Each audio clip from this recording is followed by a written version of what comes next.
जून 25 तारीख यही दिन को सारा देश रे संविधान हत्या दिवस भाव में पालन करा जाए। संविधान हत्या ये शब्द उच्चारण कला मात्रे मन को प्रश्न आसे कि भारतर संविधान किभली भाव हत्या किए हत्या कला कहीं हत्या कला हत्या हेची ना हत्या हवा को जाउची एमती अनेक प्रश्न मन को आसे। तेबे ये संविधान हत्या दिवस पृष्ठभूमि की टिके सम्यक आलोचना कला बेले मन को आसे जे 1975 मसीहा यही दिन से प्रधानमंत्री था श्रीमती इंदिरा गांधी 25 तारीख दिन अर्ध राति से घोषणा करती सारा देश रे इमरजेंसी कहले जरूरी कालीन परिस्थिति। संविधान 352 धारा अनुसार जितेबले देश भितर एभली कौन परिस्थिति उपजे जहाँफल कि देशर सुरक्षा व्याहत होबार सब प्रकार आशंका थाए सेतेबेले सरकार चाहिए धारा 352 को प्रयोग करी देश में जरूरीकालीन परिस्थिति घोषणा करि पारंती। समान भाव में मध्य अनेक समय जरूरीकालीन परिस्थिति देश में घोषणा करा जाए जितेबले कौन विदेशी शक्ति सहित बाहर देश सहित आमर युद्ध परिस्थिति थाए सेतेबेले देश में जरूरीकालीन परिस्थिति घोषणा करा जाए। जमती 1962 चीन सहित भारतर युद्ध बेले आम देश में घोषणा कराइला। एवं जून 25 1975 हठात जिते प्रधानमंत्री इंदिरा गांधी जरूरीकालीन परिस्थिति घोषणा कले अनेक से जानी नथिले जरूरीकालीन परिस्थिति कौन संविधान कौ धारा अनुसार कहीं घोषणा करा जाउची। किंतु मोटामोटी कहया गले जरूरीकालीन परिस्थिति अर्थ आपणकर कौनसी स्वाधीनता रहिला नाही अर्थात संविधान ने जो जो मौलिक स्वाधीनता सब अच्छी ता भितर व्यक्ति स्वाधीनता गोटे बड़ स्वाधीनता बोलिक धरा जाए। अर्थात आपण आज गणतांत्रिक देश भारत गोटे गणतांत्रिक देश एवं यही गणतांत्रिक देश रे आमे होचु तार नागरिक अर्थात आमर इंग्रेज माने जीवा परे भारत वर्ष रे जो शासन चलला से शासन होची गणतांत्रिक शासन। ए शासन मूल आधार होची व्यक्ति स्वाधीनता जहाँ इंग्रेज समय नथिला एवं ता आगुर देखिया गले मुगल राजा जिते शासन सब करथुले यही समय व्यक्ति मानकर साधारण लोकंकर किछि कहवार अधिकार नाही। इंग्रेज माने मध्य से करथुले से माने जहाँ कहथुले ताहा बेदरगार अर्थात आमे जहाँ कहतुलु ये आम देश आम माटी आम पानी पवन यार भविष्य उपर आमे ही दायी किंतु आमर किसी कौन कथार कथा कहबार अधिकार नथिला इंग्रेज शासन समय। तेणु 25 तारीख जून ने इंदिरा गांधी जहाँ कले ये कहवा गले देश स्वाधीनता पाइथिला पुणी पराधीन हो गला अर्थात व्यक्ति स्वाधीनता को संपूर्ण रूपे यही आईन बल प्रत्याहार करगला। एक दुई रे ये जरूरीकालीन परिस्थिति आउ कौन है ये जरूरीकालीन परिस्थिति से जुडिशियरी अर्थात विचारालय कौन संविधान बाबद जहाँ किसी निष्पत्ति नि सरकार जहाँ किसी निष्पत्ति नौकरी विचारालय बा जुडिशियरी सबु प्रकार क्षमता को संकुचित कर दिगला से अधिकार जुडिशियरी अधिकार किसी रही धरनिया जो पार्लियामेंट गोटे किसी आईन प्रणयन कर सरकार से आईन संविधान सम्मत कि नहीं यार विचार सुप्रीम कोर्ट कर सुप्रीम कोर्ट करी जदि दरकार पड़े सुप्रीम कोर्ट जदि अनुभव करे जे ए आईन जहाँ सरकार कर ये जनहित नुहे बा देश हित नुहे सुप्रीम कोर्ट चाहिए ये आईन की नाकच कर दे पारे। इमरजेंसी बेले जो क्षमता सरकार तांको थिला जुडिशियरी थिला ताकू धीरे धीरे विड्र करदेले। खाली सेतिकी नुहे यही समय मन इच्छा केंद्र सरकार अर्थात कांग्रेस सरकार इंदिरा गांधी कांग्रेस सरकार से माने सारा देश रे अद्भुत अद्भुत कांड सब कर बसिले। कौन कर बसिले राति घोषणा करागला इमरजेंसी बा जरूरीकालीन परिस्थिति 24 घंटा भितर से समय जो मैंने सब बड़ बड़ नेता थिले जो मैंने अंततः इंदिरा गांधी विरोधी थिले से माने समस्त को गिरफ्त कर जेल में रखागला से सब किए भितर क्यों मैंने सब थे जयप्रकाश नारायण थे अटल बिहारी वाजपेयी थे LK आडवाणी थे एमती अनेक नेता से सब गिरफ्त करा जाई जेल में रखागला अर्थात से माने जेमती आंदोलन बा मंतव्य देवारू चुप हो से जेल रखी दिगला सारा देश रे 21 मास धरिक जो जरूरीकालीन परिस्थिति से लागू होता प्राय 21 मास धरी चलला ये 21 मास भितर 1 लाख रु अधिक लोकों को जेल भितर रखाता भर अनेक भावुले ये अंधार कोठरी भितर आम आ मुकुड़ा बोध हुए आम जीवदशार आम देखी न पारू अनेक से इंदिरा गांधी शरण पशिकी नेहुरा होकरी कागज रे लिखी दरखास्त लिखी जे आपण जहाँ कर ठीक कथा आमको छाड़ी दिंतु आम आपणकर कौन कार्य प्रतिवाद करूँ ना मंतव्य देवु ना एमती करी इंदिरा गांधी क्षमा देते आम ओडिशा सेमती विजु पट्टनायक अनेक एमती बड़ बड़ नेता थे जहाँ को से समय गिरफ्त करा जाई जेल रखा जाइथिला केवल सेतिक नुहे जहाँ मुझे कहूली जरूरीकालीन परिस्थिति अनेक उद्भट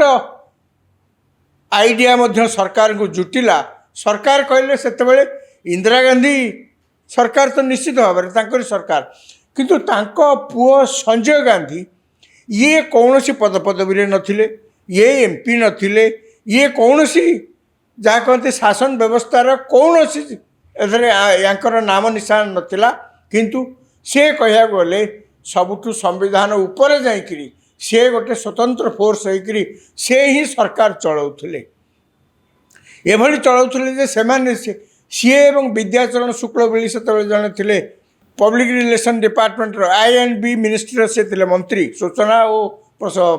प्रसारण विभाग मंत्री थे विद्याचरण शुक्ल ये मैंने सब मिसी एभली भाव में से सब कार्य करुले जहाँ अनेकों को व्यस्त करुला अन्य मैंने व्यथित होते मुँह खोली किसी कहीपर अर्थात कहार किसी जमी कहबार अधिकार समस्त छड़े नहीं खबर कागज से मीडिया कहले आउ टेलीविजन एत बुझौ नाला कहीं टेलीविजन जुग से कह गले धीरे धीरे आसुए लोकप्रियता हासिल कर न था बहुत लोक घरे टेलीविजन न था से समय खबर कागज हूँ खबर जानिबार बड़ सूत्र से खबर कागज जरिया ही सबकि लोक जहाँ जानते यही खबर कागज को दिन दिन धरी कि भाव में प्रकाश न पाई पार से मैंने लाइन काटी दौले क्या धरिकी केवल से नुहे हठात मुंडे जुटला ये देश में जनसंख्या द्रुत गति बढ़ी चलती तेणु से कौन कले ना जबरदस्त सारा देश सारा गोटे जगह नुहे कि 2 जगह नुहे देश सारा से माने पुरुष लोक मान धरी आनी बलपूर्वक तांकु सबू अस्त्रोपचार कले जे से माने भविष्य भविष्य जमी बापा न हो पारे कौन सी संतान जबली से बापा न हो पारे से उद्देश्य रे सारा देश रे जबरदस्त पुरुष लोक मान धरी आनी से अस्त्रोपचार करुले अनेक ता भितर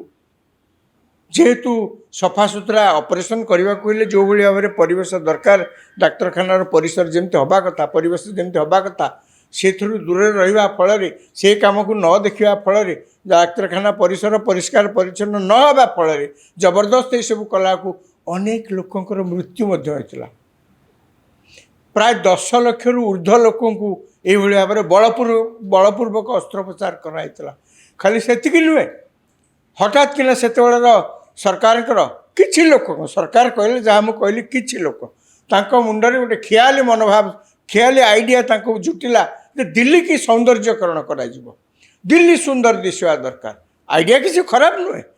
दिल्ली की सुंदर करने को जाकि आपन जे लोकों ऊपर अत्याचार करने को बसवे ये तो ग्रहणीय नुहे तुर्कमान गेट दिल्ली सेठी स्लम एरिया जो मैंने बस्ती अंचल अच्छा जबरदस्त बिना नोटिस रे खाली करिया गला बेले पुलिस एवं तांका भितरे खंडयुद्ध होला अनेक लोक पुलिस गुली रे प्राण हरइले ये तो गोटे घटना सारा भारत वर्ष रे आपण देखिले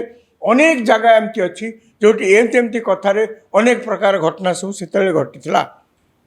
ଆମ ସମ୍ବିଧାନର ଯେଉଁ ମୁଖବନ୍ଧ ଅଛି ପ୍ରିଆମ୍ବଲ୍, ସେତେବେଳେ ତାଙ୍କ ମନକୁ ଜୁଟିଲା ଯେ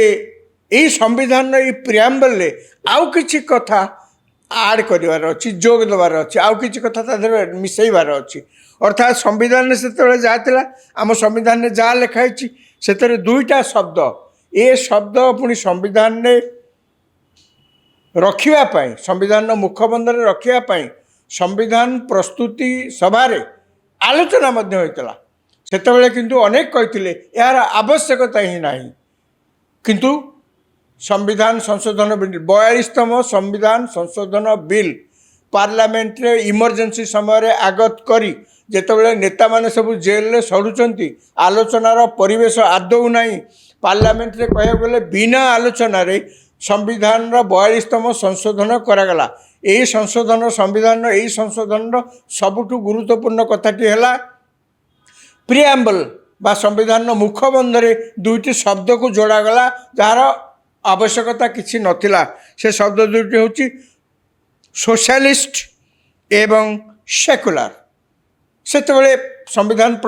ପ୍ରଣୟନ ସଭାରେ ଯେତେବେଳେ ଆଲୋଚନା ହେଇଥିଲା ସେ କହିଲେ ଏହାର କିଛି ଆବଶ୍ୟକତା ନାହିଁ, ୟାକୁ ବରଂ ଲେଖିକିରି ଆମେ ଦେଶରେ ଆହୁରି ଲୋକଙ୍କ ମନ ଭିତରେ ବିଭାଜନ ସୃଷ୍ଟି କରିବାରେ ଗୋଟେ ମୂଳଦୁଆ ପକାଇଲା ଭଳିଆ କଥା ହେବ। ତେବେ ସେ ଯାହା ହଉ, ସେ ତାଙ୍କର ଯାହା ମନକୁ ଇଚ୍ଛା ହେଲା କଲେ ଏବଂ ଜୁଡ଼ିସିଆରର କ୍ଷମତା ନେଇଗଲେ, ପ୍ରେସ୍ର ସ୍ୱାଧୀନତା ନେଇଗଲେ, କେହି କିଛି କୁଆଡ଼େ କହିପାରିବେ ନାହିଁ, ସମସ୍ତଙ୍କ ମୁହଁରେ ତାଲା। ଏହି ସମ୍ବିଧାନ ସେତେବେଳେ ଏଇଭଳି ଭାବରେ ଯିଏ ଶାସନକର୍ତ୍ତା ଥିଲେ ଏହା କଲେ। ଏବଂ ଏ କଥା କରିବା ପୂର୍ବର କାରଣ କ'ଣ ଥିଲା? 75 ମସିହା ପୂର୍ବରୁ ଯେଉଁ ନିର୍ବାଚନ ହେଇଥିଲା, ଇନ୍ଦିରା ଗାନ୍ଧୀ ରାୟବରେଲୀରୁ ଲଢ଼ିଥିଲେ। ତାଙ୍କର ପ୍ରତିଦ୍ୱନ୍ଦ୍ୱୀ ଥିଲେ ରାଜନାରାୟଣ। ନିର୍ବାଚନ ସରିଲା, ଇନ୍ଦିରା ଗାନ୍ଧୀ ବିଜୟୀ ହେଲେ ବୋଲି ଘୋଷଣା କରାଗଲା। ଖାଲି ସେତିକି ନୁହେଁ, ୟାକୁ ପ୍ରତିବାଦ କରି ରାଜନାରାୟଣ ଆହ୍ଲାବାଦ ହାଇକୋର୍ଟରେ ଗୋଟେ କେସ୍ କଲେ। ସେ କେସ୍ର ଜଜମେଣ୍ଟ ଜୁନ୍ 12 ତାରିଖ 1975 ମସିହାରେ ପ୍ରକାଶ ପାଇଲା। ଅର୍ଥାତ୍ ଇମର୍ଜେନ୍ସି ଘୋଷଣା ହେବାର ମାତ୍ର 13 ଦିନ ପୂର୍ବରୁ ଜୁନ୍ 25ରେ ଇମର୍ଜେନ୍ସି ଘୋଷଣା ହେଲା, ଜୁନ୍ 12ରେ ଆହ୍ଲାବାଦ ହାଇକୋର୍ଟର ଜଜମେଣ୍ଟ ବାହାରିଲା। ଜଜମେଣ୍ଟରେ କ'ଣ କୁହାଗଲା? ଜଜ୍ କହିଲେ ଯେ ଇନ୍ଦିରା ଗାନ୍ଧୀ ନିର୍ବାଚନରେ ଜିତିବା ପାଇଁ କ୍ଷମତାର ଅପବ୍ୟବହାର କରିଛନ୍ତି। ଇନ୍ଦିରା ଗାନ୍ଧୀ ନିର୍ବାଚନରେ ଜିତିବା ପାଇଁ ସବୁ ପ୍ରକାର ବେଆଇନ କାମ କରିଛନ୍ତି। ତେଣୁ ଏସବୁ ମନ୍ତବ୍ୟ ଦେଇକରି ଆହ୍ଲାବାଦ ହାଇକୋର୍ଟ ତାଙ୍କ ଜଜମେଣ୍ଟରେ କହିଲେ ଯେ ଶ୍ରୀମତୀ ଗାନ୍ଧୀ ଆଉ ଶ୍ରୀମତୀ ଗାନ୍ଧୀଙ୍କର ନିର୍ବାଚନ ଯେଉଁ ବିଜୟ ୟାକୁ ରଦ୍ଦ କରାଗଲା। ଅର୍ଥାତ୍ ଆହ୍ଲାବାଦ ହାଇକୋର୍ଟର ଜଜମେଣ୍ଟ ଅନୁସାରେ ଇନ୍ଦିରା ଗାନ୍ଧୀ ସାଙ୍ଗେ ସାଙ୍ଗେ ଜଜମେଣ୍ଟ ହେଲା ତ ସାଙ୍ଗେ ସାଙ୍ଗେ MP ଭାବରେ ଲୋକସଭାରେ ତାଙ୍କର ସ୍ଥାନ ହରାଇଲେ। ସେ ନିୟମ ଅନୁସାରେ ସମ୍ବିଧାନକୁ ଗଲେ, କ'ଣ ସୁପ୍ରିମକୋର୍ଟକୁ ଗଲେ, ସେଠି ମଧ୍ୟ କେସ୍ କଲେ। ସୁପ୍ରିମକୋର୍ଟ ତାଙ୍କୁ କିଛି ମାତ୍ରାରେ ରିଲିଫ୍ ମିଳିଲା ତାଙ୍କୁ ସୁପ୍ରିମକୋର୍ଟରେ, କିନ୍ତୁ ସୁପ୍ରିମକୋର୍ଟ କହିଲା ଯେ ଆପଣ ଯେ ପର୍ଯ୍ୟନ୍ତ କେସ୍ ଫଇସଲା ନ ହୋଇଛି ପ୍ରଧାନମନ୍ତ୍ରୀ ପଦବୀରେ ରହିପାରିବେ, କିନ୍ତୁ ପ୍ରଧାନମନ୍ତ୍ରୀ ଭାବରେ ଆପଣଙ୍କୁ କୌଣସି ଫ୍ୟାସିଲିଟି ସୁବିଧା ଦିଆଯିବ ନାହିଁ, ଏହାର ହକଦାର ଆପଣ ନୁହନ୍ତି। ଏହି ସମୟରେ ଯେହେତୁ ସେ ଚେୟାରରେ ରହିଗଲେ କିଛି ଦିନ,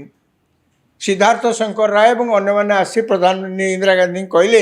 ଆମେ ଯଦି ଜରୁରୀକାଳୀନ ପରିସ୍ଥିତି ଘୋଷଣା କରିବେ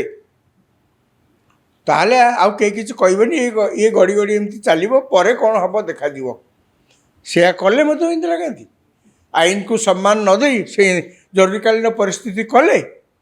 ଏବଂ ଜରୁରୀକାଳୀନ ପରିସ୍ଥିତି କରିକିରି ତା ପରଦିନକୁ ଯେତେବେଳେ ଏଇଭଳି ଭାବେ ମାନେ ରାତାରାତି ରାଷ୍ଟ୍ରପତିଙ୍କ ପାଖକୁ ତାକୁ ପଠାଗଲା, ରାଷ୍ଟ୍ରପତି ବିନା କିଛି ଭାବିକିରି ସେଥିରେ ଦସ୍ତଖତ କଲେ। ତେଣୁ ଦେଶରେ ଜରୁରୀ ପରିସ୍ଥିତି ଜାରି ହେଲା। ଲୋକଙ୍କର ବ୍ୟକ୍ତି ସ୍ୱାଧୀନତା ଅପହରଣ କରି ନିଆଗଲା। ଲୋକ ଭିନ୍ନ ମତ ଦେବାର ଯେଉଁ ଅଧିକାର ଥିଲା ଅପହରଣ କରି ନିଆଗଲା। ଦେଶରେ ଯଦି ସରକାରଙ୍କ କୌଣସି ଭୁଲ ନିଷ୍ପତ୍ତିର ପ୍ରତିବାଦରେ ଆପଣ धारणा देवाक चाहूँगी प्रतिवाद करने को चाहूँगी आउ कि चाहूँगी से प्रकार क्षमता आपंकर रहा ना सब नहीं निगला। बर्तमान प्रश्न उठुची आज 51 वर्ष पर आम से दिन कथा को मन पकेबार तात्पर्य कौन किसी तो कारण थाईपे कहीं आम मन पकाउे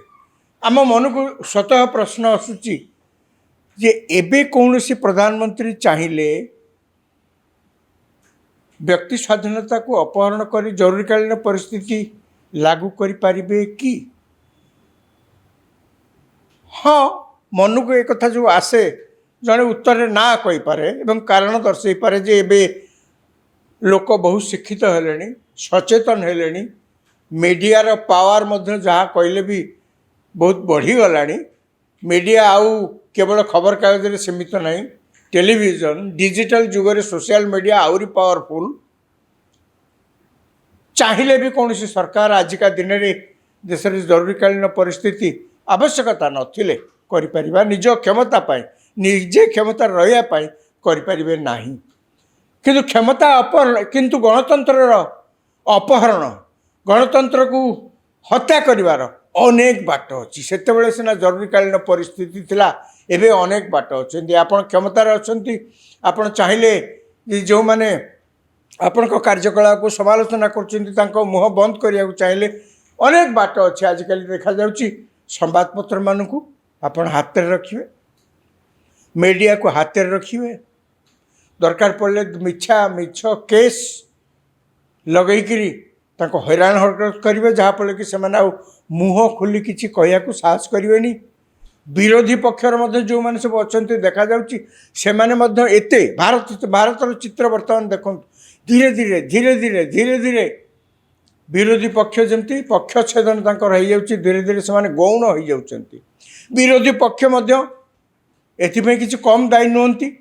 से जो भाव में शासन में रही जो भाव में लोकों अत्याचार करोली भाव में मनमुखी कार्य करोली भाव में स्वेच्छाचारितार परिवेश सृष्टि करो भाव में से आंगुठी देखिए अन्य मानक निर्देश दौरान जे से जेहेतु सरकार से जेहेतु क्षमतार अच्छा आपण कथा मानिया को बाध्य कहया गले गणतंत्र को नाना उपाय बर्तमान गौण करदेवा संभवपर किंतु केतेबेले कथा संभव हम ना ये सबू भितर कहबार उद्देश्य आगुरी जी जरूरीकालीन परिस्थिति घोषणा होता एवं हुए तो आहरी अनेक बाट खोलीगला जो थे कि व्यक्ति स्वाधीनता गणतांत्रिक मूल्यबोध या सब अपहरण करे कि केतेबेले हो पारे एक कथा संभव तापर एमती भी बाट अच्छी जो थे कि आप चाहिए जिते उपाय अवलंबन कले देशर गणतंत्र मजबूत हो रही पारे कौन से बाट गोटे प्रश्न पचरा संविधान प्रणयन सभा आम्बेडकर को जेते समय लगिक आमर देशर संविधान भविष्य पीढ़ी की ठीक बाटे नवापाई देश को ठीक बाटे चलैया प्रस्तुत करागला या भविष्य जो मैंने सब दायित्व रे से ठीक करेंगे तो आम्बेडकर से कहते आमे संविधान तैयारी करियार आमर दायित्व थिला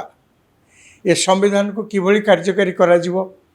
ये संविधान को किभली ठीक भाव में कार्यकारी करा जीवो ये संविधान लोकंकर किभली भाव में साहाय्य करि परिबो यार दायित्व पर पीढ़ी उपरे से माने जेमती चाहिए से माने सेमती भाव में ये संविधान को चलेबे अर्थात कहया को गले आमे गाड़ीटा तैयारी करदेले गाड़ी की ठीक बाटे चलेबा दायित्व जहाँ हाथ गाड़ी से माने ही निष्पत्ति ने